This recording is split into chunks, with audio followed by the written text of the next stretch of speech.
Straight talk from Israel. You're listening to Israel News Talk Radio. Welcome to Beyond the Matrix with Rod Bryant and Jerry Gordon. Here on Israel News Talk Radio. Unplug, strap yourself in, because you are about to move beyond the Matrix. You have officially entered into the Beyond the Matrix zone. I guess that's right. I'm not sure what I'm talking about today. Guys, it's really good to see you here. Happy Sukkot to all of my friends and neighbors and people that are celebrating Sukkot. And for all the people that listen to us watch us on YouTube, really want to thank you so much for sharing our time with you on YouTube. Jerry, we have a phenomenal guest coming on. It's the first time that we've had Jonathan Spire on, and he comes with a wealth of knowledge about the Middle East region, about the Kurds, etc. Why don't you do an introduction to Jonathan? Well, Jonathan is well-recognized, intrepid journalist who has gone throughout the region, visiting many of the battlefields. He's been supportive of reportage on the Kurds, particularly in Syria. He understands the problem with the Kurds, division of the Kurds, essentially, in Iraq. And he also has his finger on why Turkey's Erdogan is basically a real threat, and why Qatar in particular is sort of funding the push for the Muslim Brotherhood movement in that whole area. Now, John Spicer is basically a research fellow at the Jerusalem Institute for Strategic Studies. He's been well published in articles and journals in places like the Jerusalem Post, Times of Israel, Foreign Policy here in the United States, and in the Wall Street Journal. So he's got a lot of heft and attraction in media, and he also has his head screwed on about what the priorities are for both the U.S. and Israel dealing with these threats in the region. One of the things that we're going to also poke at while we're here is the very fact that the Abraham Accords with the UAE and some of the Arab states could very well marginalize Turkey and Erdogan and some of the other organizations that are meddling around in Syria and the Mideast. So we got a lot of stuff to talk about. Jerry, great job on pulling this guy up. I'm really looking forward to the interview. Guys, don't go anywhere. Just stick around. If you're watching on YouTube, we'll just continue to watch until we have our guest on. So we'll see you in just a moment here on Israel News Talk Radio.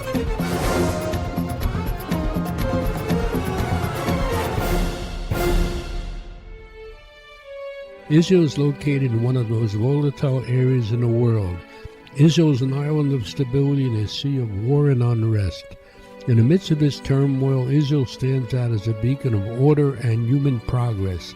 Each week we update you on what's happening in this, the Jewish state, a true light unto the nations. This is Jay Shapiro. Join me every Thursday on Israel News Talk Radio.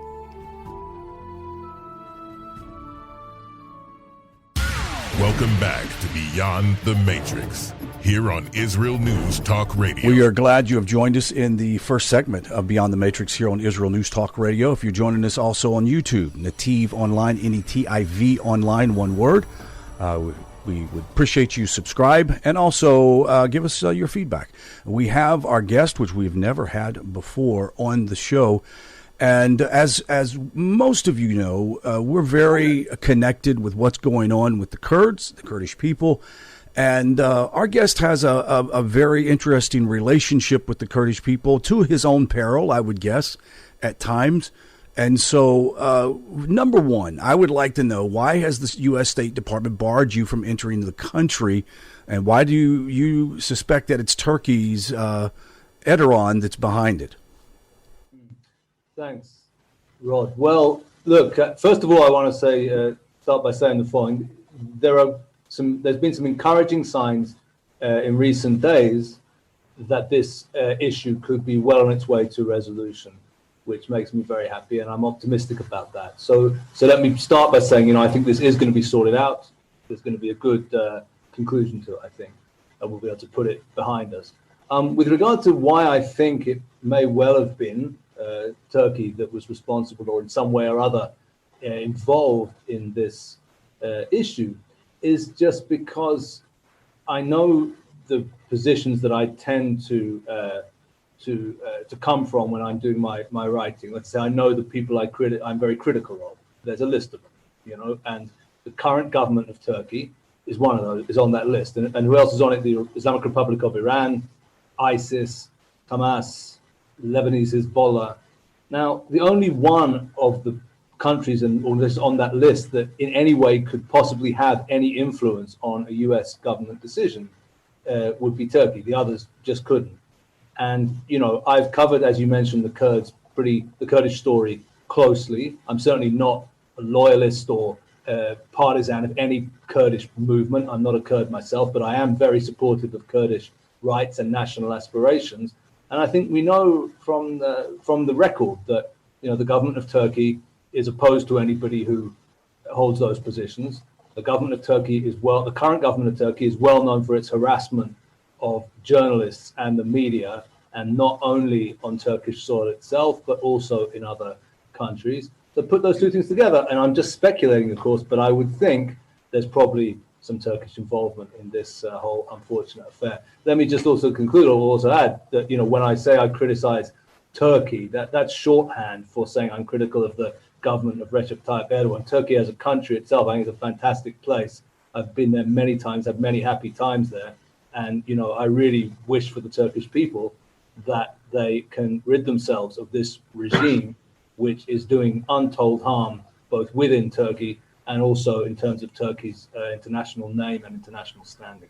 Yeah, I appreciate you adding that caveat to the end of that. We all are very aware that the Turkish people are very kind people, great people to be around, and it's unfortunate that their liberties have been sucked dry by this dictator. I was going to ask you briefly, if you can, how did you set up an appeal for this? Did you go through the U.S. State Department? How did you go through an appeal system on this?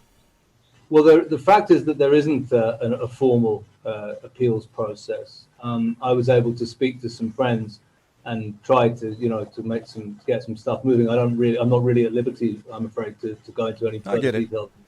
But it's worth noting, yes, that this is not a decision. Non-US citizens barred from the country on these grounds, don't have a kind of formal process of appeal. No such process exists. Interesting, Jerry. John, how dangerous are Erdogan's threats to the Levant in the Middle East? He's got activities going in Libya, Syria, Lebanon, Iraq, Gaza, and now in the war between Azerbaijan and Armenia. Yeah.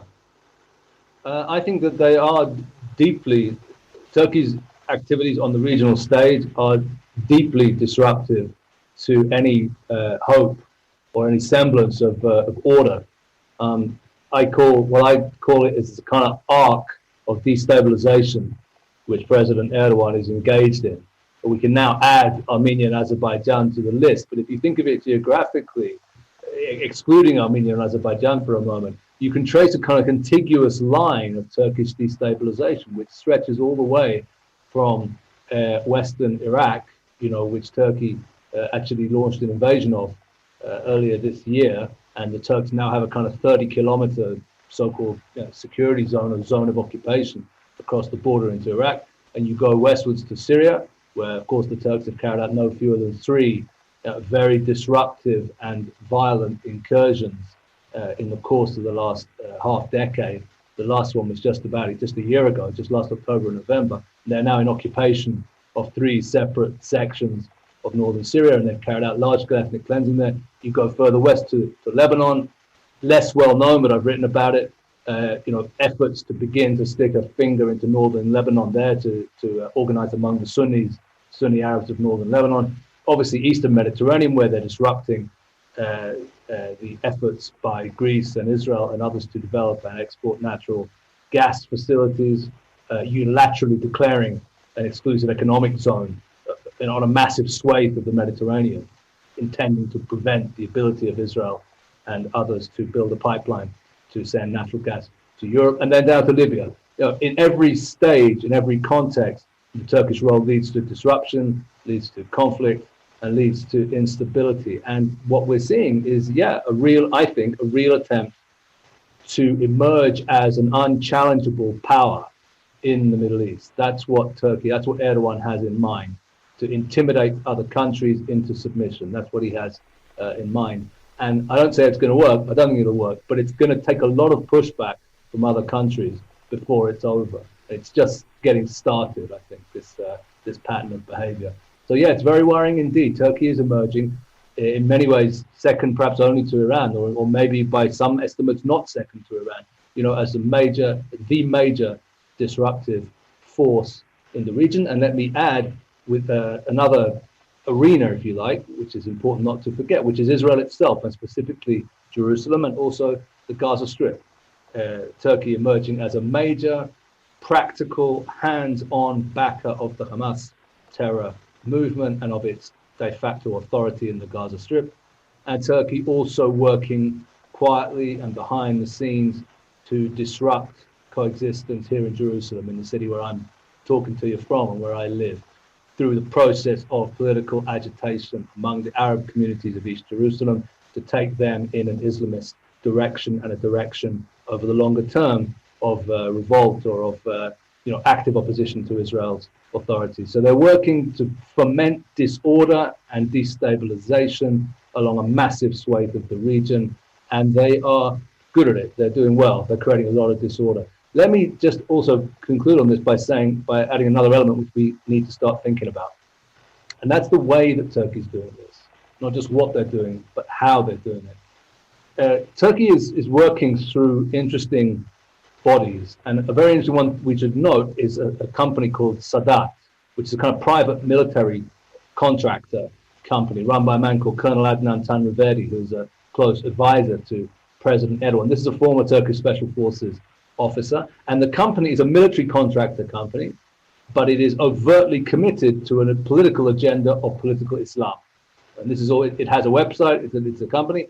And if you look at the Turkish involvement in Syria, the Turkish involvement in Libya, and the Turkish involvement in Nagorno-Karabakh, Azerbaijan, Armenia, it's this company that's recruiting the young fighters, that's arming them, that's paying them, and that's getting them over to the battlefront. So it's an interesting way that Turkey's working. It's not always working through the official Turkish state, often in a similar way to what Iran does, and in a similar way to what Russia does. It's working through kind of quasi-private agencies, which enable it to get away with all kinds of stuff that you can't get away with if you're using the official bodies of a state. That is really interesting news. I was actually trying to figure out what type of proxy military are they using? Are they using indigenous forces, etc.? This makes completely good sense.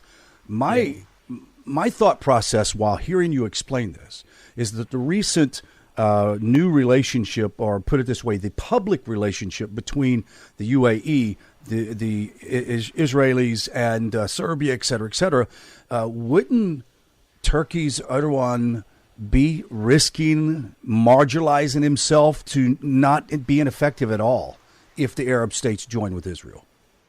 Yeah, I think that's right. I mean, I think that Turkey is marginalizing itself. I think this pattern of behavior is getting Turkey into trouble with, an astonishingly long list of countries. I mean, if we think, we'll talk about the Emirates in a moment with regard to your question, but if we think for a moment about Libya and the Eastern Mediterranean arena, Turkey's on one side, and on the other side are Israel, Cyprus, Greece, Italy, and France, and Egypt, and Jordan also is supportive of that side. So, it's a very, very long coalition. Turkey's bringing people together. You know what I mean? It's bringing them together against Turkey because they have a common adversary in Turkey. So yes, that dynamic does apply. And I think that it also applies in the growing closeness of Israel and a number of key Gulf countries. Undoubtedly, Iran and the Iranian threat just across the Gulf was a major factor in bringing Israel and the United Arab Emirates together. But yeah, it's a good point to note that Turkey, and specifically the Muslim Brotherhood element, is a matter of grave concern to the United Arab Emirates. They've been more proactive indeed on that issue than Israel has been in recent years. They really feel this very strongly, and they've been very proactive in all kinds of channels. And obviously Turkey, the current Turkish government, is the main regional backer of the Muslim Brotherhood. Erdogan, heartbroken at the military coup that took place on July 3rd, 2013 in Egypt, that took Mohamed Morsi's government out of commission. That was the main hope from Erdogan's point of view. And yeah, so absolutely, Emirates and Turkey on opposite sides on this, and that's helping to bring Israel and the Emirates closer. Excellent, brilliant explanation. We'll be right back after these messages. We have Jonathan Spire with us, and don't go away. We'll be right back after this.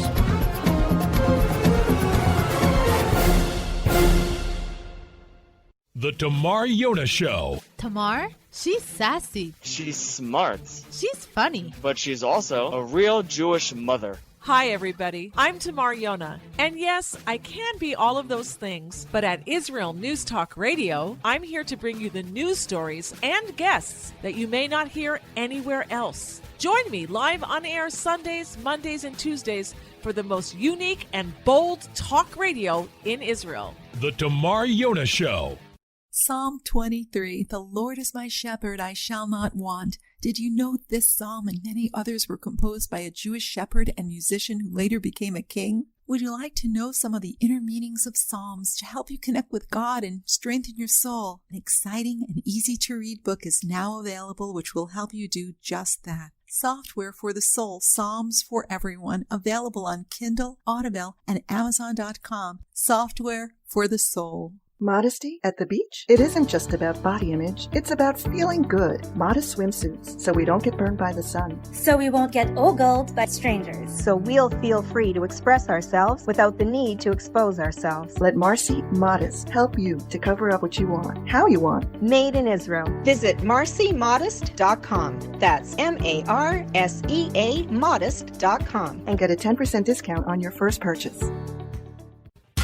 Welcome back to Beyond the Matrix, here on Israel News Talk Radio. We're in the second segment. I'm Rod Bryant, along with Jerry Gordon and Jonathan Spire, and we really appreciate you taking time from your busy schedule to be with us. I know it's Sukkot right now, and most of the time at this time of the evening in Israel, you're going to be tucked away in a sukkah somewhere, or anywhere if you're in the Jewish, along with the Jewish people.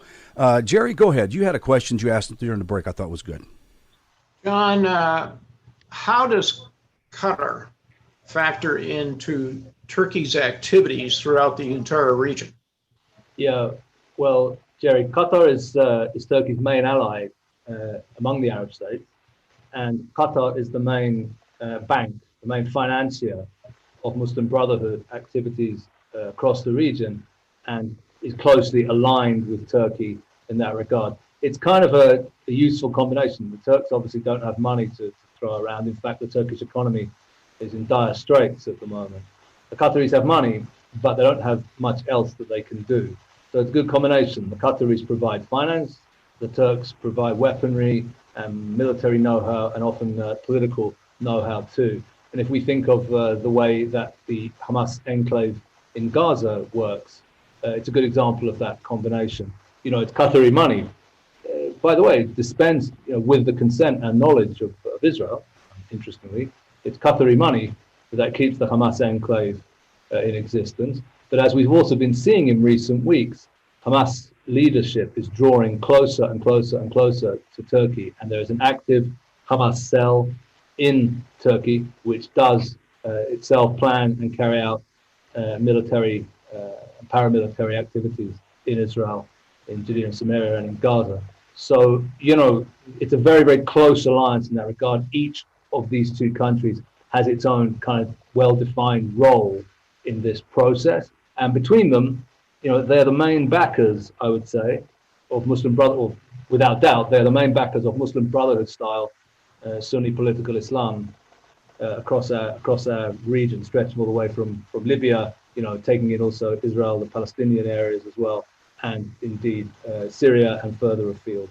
So that's the way Qatar works. It's worth noting that with the exception of Qatar and the additional elements of the Hamas enclave in Gaza and the Sarraj government in Tripoli in Libya, Turkey doesn't have very many friends in the Arab world, and the most powerful and consequential Arab countries, Egypt, Saudi Arabia, also United Arab Emirates, are very, very worried at what Turkey is doing and are doing their best in their various ways to oppose it. And it's worthwhile noting that had the Turks not backed down just a couple of months ago in Libya with their stated intention of pushing their way into the oil fields area of Sirte, there might well have been a shooting war between the Turks and the Egyptian armed forces.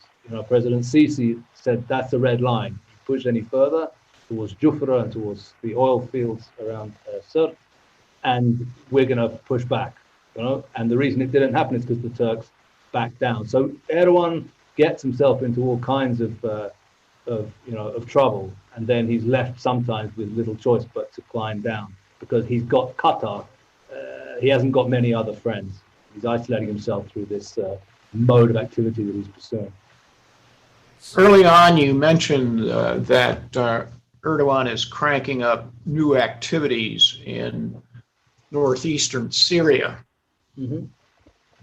beyond what he had done last year.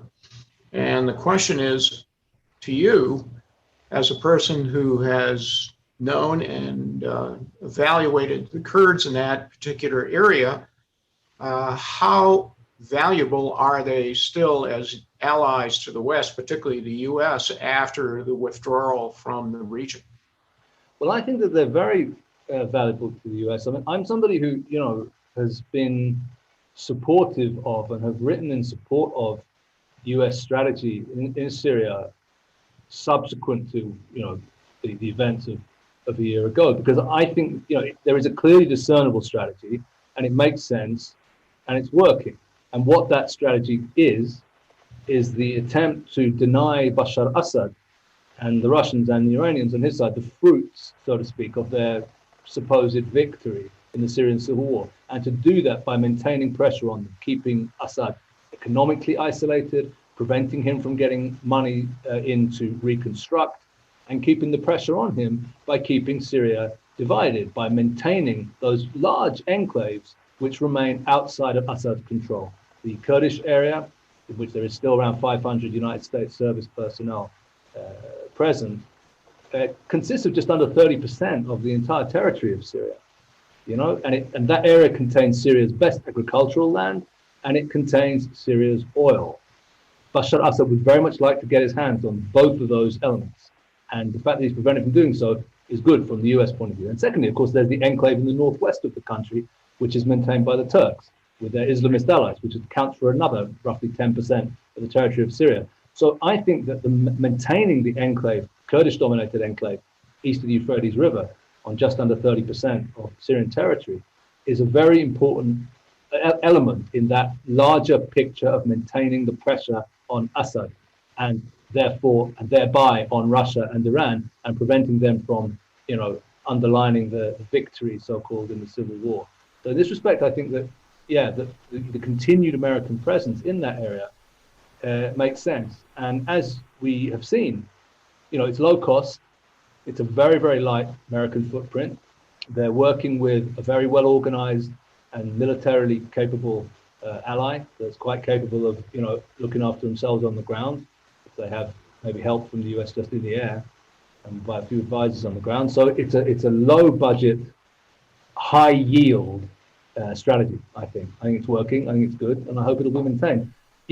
I think it will be maintained, even though the current president is unpredictable, certainly until the election. If Trump loses the election and Biden comes in, it may well be a very different picture, because I think that Biden will probably end the maximum pressure on Iran strategy, of which this Syria strategy is a component. So everything will be up in the air maybe after November. But right now, this is a strategy that's been working, that makes sense, and I certainly would like to see it continue. Is it possible that the current administration and maybe some of the allies to the United States and Israel could use that region that is so prosperous and as far as very much wanted by the Syrian regime back? Could that not be used as a great bargaining chip to get them to disavow some of the things that they have continued to do for so long in their civil war? I think that's the idea. I think the idea precisely is to compel Bashar Assad to enter into a political process which will end with him leaving power. quitting dictatorial power in Syria. I think that's the idea.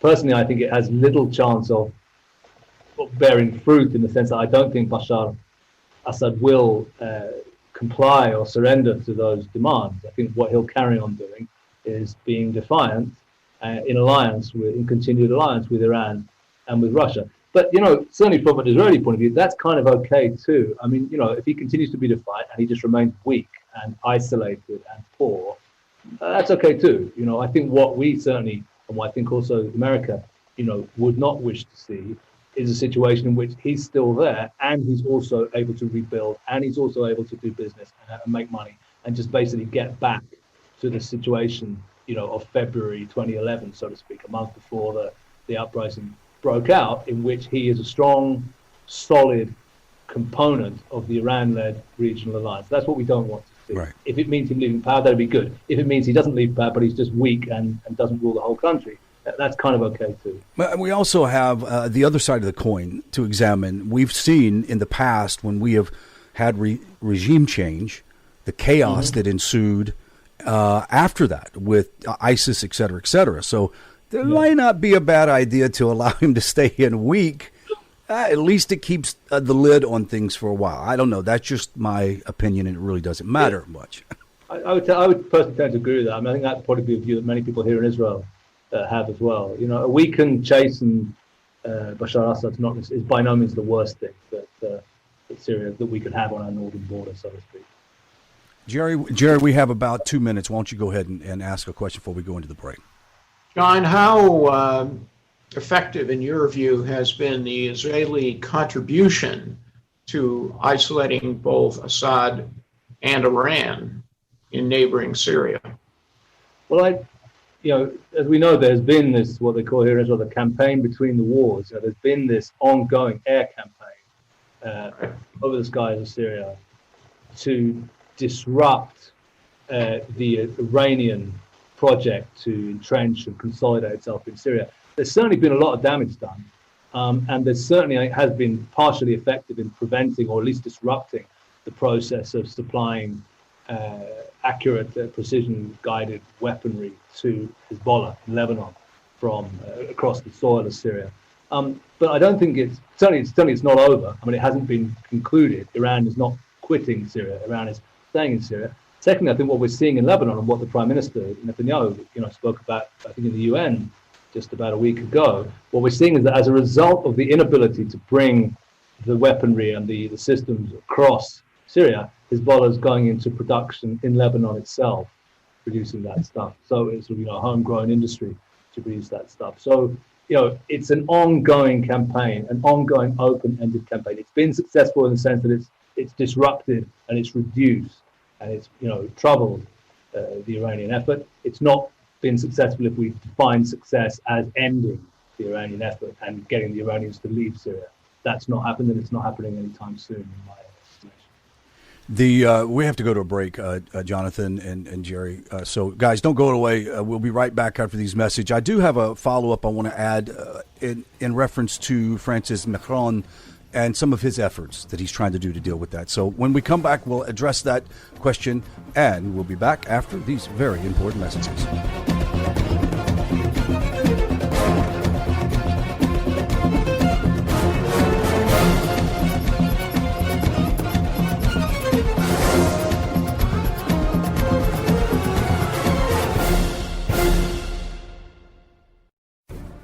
In a time where feelings have become fact, where rational thought and common sense has disappeared, one man stands above it all.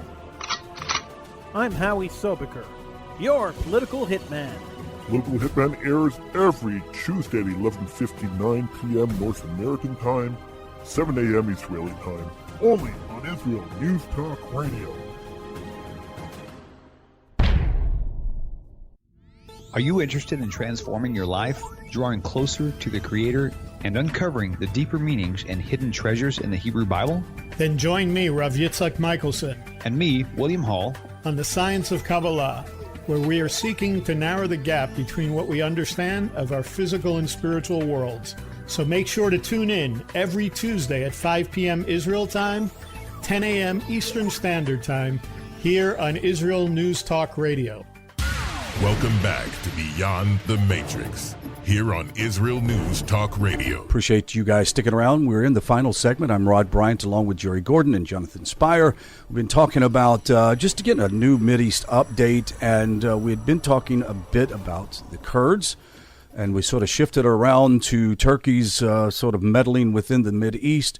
And now I'd like to ask, because the last question had to do with Syria, Iran still messing around in Syria, the proxy armies that are there in the country. There has been some pressure on France's Prime Minister Macron as undertaking an effort to contain Hezbollah. How realistic is that given Iran's control and support of the Shia in the territory? Well, I think that we're already seeing the answer to that question in practice, which is that Macron, the statements that Macron made at the end of September 27th, expressed the extreme frustration that the French president clearly feels at what is very plainly his absolute inability to impact on the political situation in Lebanon, the political parties in Lebanon, and his complete inability to induce them to form the kind of government that he wants, a government of not based purely on, divisions according to religious or sectarian loyalties. He hasn't managed to do that because it cannot be done. He's basically in my view at least, the project of President Macron was completely divorced from Lebanese reality. The fact is that, Hezbollah and its allies are the force that dominate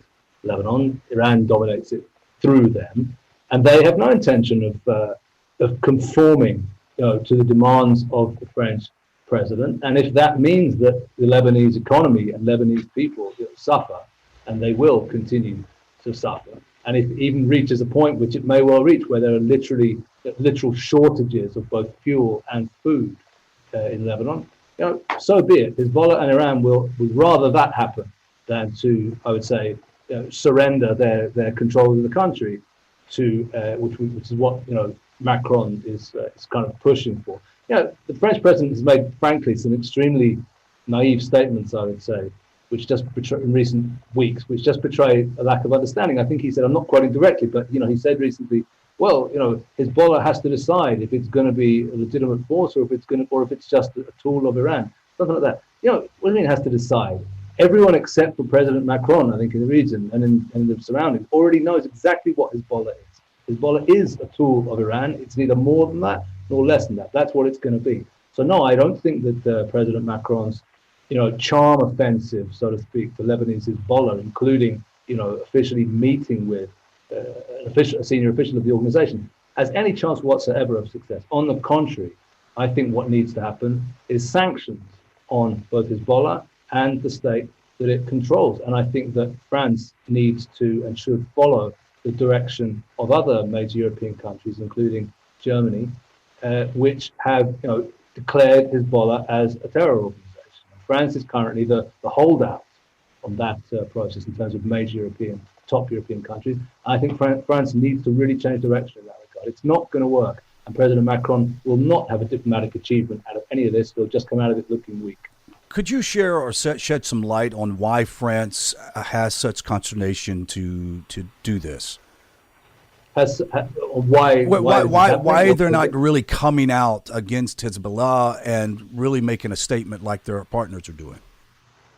Well, I think if I understand them correctly, I speak to people from the French embassy here in Israel quite regularly.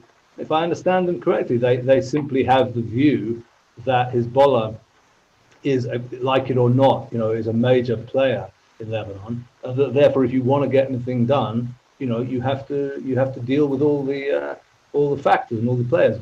It kind of sounds, in a superficial way, sensible, but of course it's not sensible when you come to realize that Hezbollah is not remotely interested in anything like the outcomes that is to say the French, want. There's a naivete behind it because there's an assumption behind it that Hezbollah also on some level kind of wants the best for Lebanon, or what will be a rational actor in that regard. Hezbollah is a rational actor, actually. On a tactical level, it is rational. but it's just pushing for goals that are entirely different to those that the French president would like to see in Lebanon, or indeed, in my view at least, that many Lebanese people also would like to see. Hezbollah doesn't want normalcy.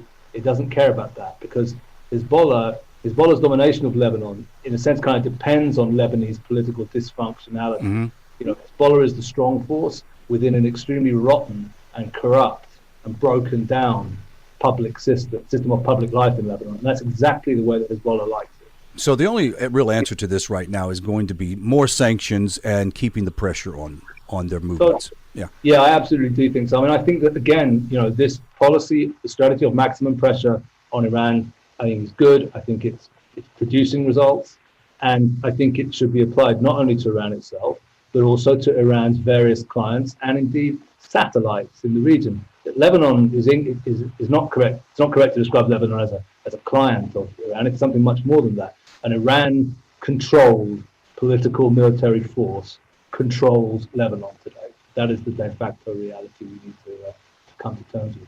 Jerry, go ahead. John, shifting to Iraq, how divided are the Kurds in its regional government, and also how invasive is Iran even after the assassination of Soleimani earlier this year? Yes. Well, with regard to the Kurds, I'm afraid that the Kurdish politics is extremely divided still. The Kurdish regional government area in northern Iraq is de facto divided into two separate administrative entities, frankly. One centered around the capital city of Erbil and also the city of Dohuk further north, which is controlled, of course, by the Kurdish Democratic Party of Nechivan Masoud Barzani. And then further east, bordering with Iran, centered around the city of Suleimania, you have a rival administrative entity controlled by the Talibanis and the PUK, Patriotic Union Kurdistan. And then, of course, up in Kandil, that little remote mountainous area of Kandil, you have a de facto area of PKK control. So, there is this de facto disunity, which I'm afraid is very, very damaging to the Kurdish cause. We saw what happened in 2017 after the referendum in Kirkuk, when the Iranians were able to basically buy off the Talibanis and then set the Talibanis against the Barzanis, and thus enter into the divide between them and enable the militias and the Iraqi central authorities to grab at Kirkuk and its surrounding oil wealth.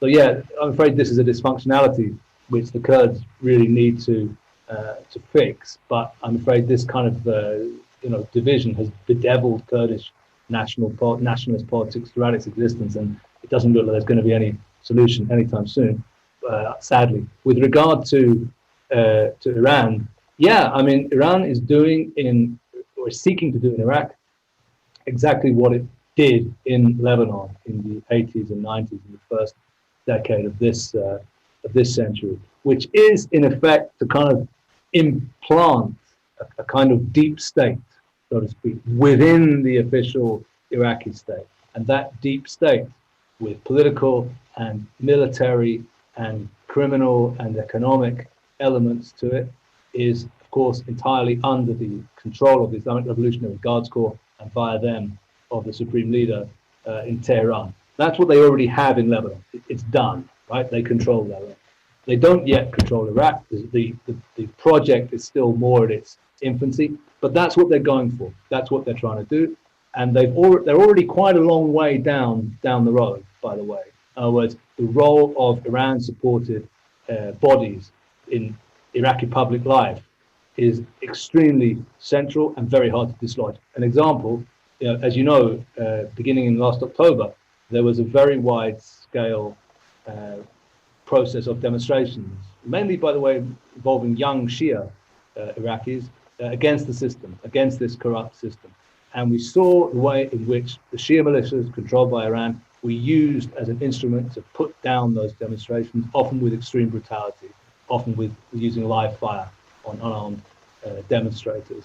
So that's an example of the way in which, the Iran-supported system is already deeply implanted in Iraq, and it knows how to defend itself against threats. And what we're seeing now with the United States, Secretary Pompeo recently, threatening the possibility of closing down the U.S. embassy in Baghdad and moving the American diplomatic representation up to Kurdistan, up to Erbil. we're seeing a kind of growing acknowledgement, I think, on the American side of that reality, and a growing awareness, I hope at least, and I note, growing awareness that needs to be challenged and faced down.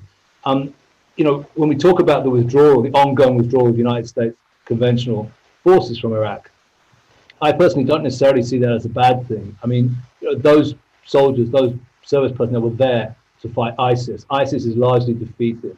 To challenge the Iranian domination of the country, you don't actually need a large complement of US conventional forces. And indeed, often that can be the result of having those people can be just giving the Iranians a bigger target bank, for their ongoing attacks, which they are carrying out on a daily basis against the American presence in Iraq. So you can move it up to Erbil, and you can have a small special forces, intelligence and diplomatic presence, and you can work through allies and work through clients the way that America is doing successfully in Syria, as we were discussing earlier. You can do that in the Iraqi context as well. There are clients, unlike in Lebanon, there are strong potential partners, and I'm encouraged at the signs that America is beginning to work with those in an effective way. Yeah, that statement that was made by Mr. Pompeo was probably the most refreshing statement of all when we heard that was an idea on the block. So who knows what's going to happen in the near future. But I think it would be a brilliant move if they could actually do that.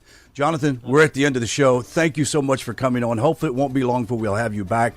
We've enjoyed ourselves. And until next time, let's all say shalom, shalom. And we'll see you next week on Beyond the Matrix.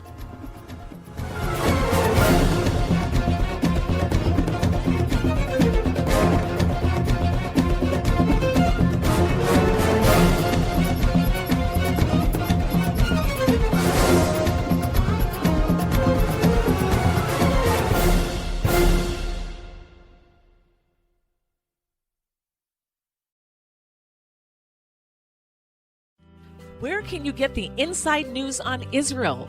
At Israel News Talk Radio, we're dedicated to sharing Israel's inside story with the world by providing our listeners with news on Israeli politics, current affairs, and Israeli Jewish culture. The Israel News Talk Radio homepage also provides you, the listener, with useful information at your fingertips, with scrolling news headlines, weather, currency exchange, Shabbat candlelighting times, and so much more. Our radio programming is always accessible and on demand. We operate absolutely free of charge for everyone, everywhere. If you love what we do, partner with us now by becoming an Israel News Talk Radio supporter. With your support, you'll be inscribed on our Israel News Talk Radio Wall of Fame. There's nothing like us in the world. Be part of something great. Israel News Talk Radio. Straight talk from Israel. Howdy, this is Rita from League City, Texas, now living in Israel. And though my heart may have belonged to Texas, it now belongs to Israel and all the fantastic show hosts at Israel News Talk Radio. Hi, this is Michael Solomon from Kiryat Arba, Israel. And why do I love listening to Israel News Talk Radio? Because I love listening to the interesting interviews they do and their news reporting that most other media sources don't cover.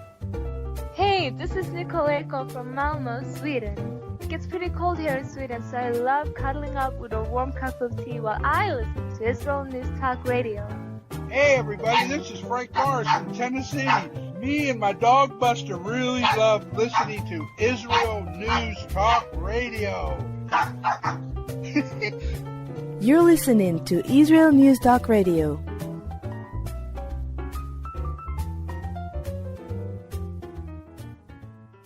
News, opinion, and more. You're listening to Israel News Talk Radio.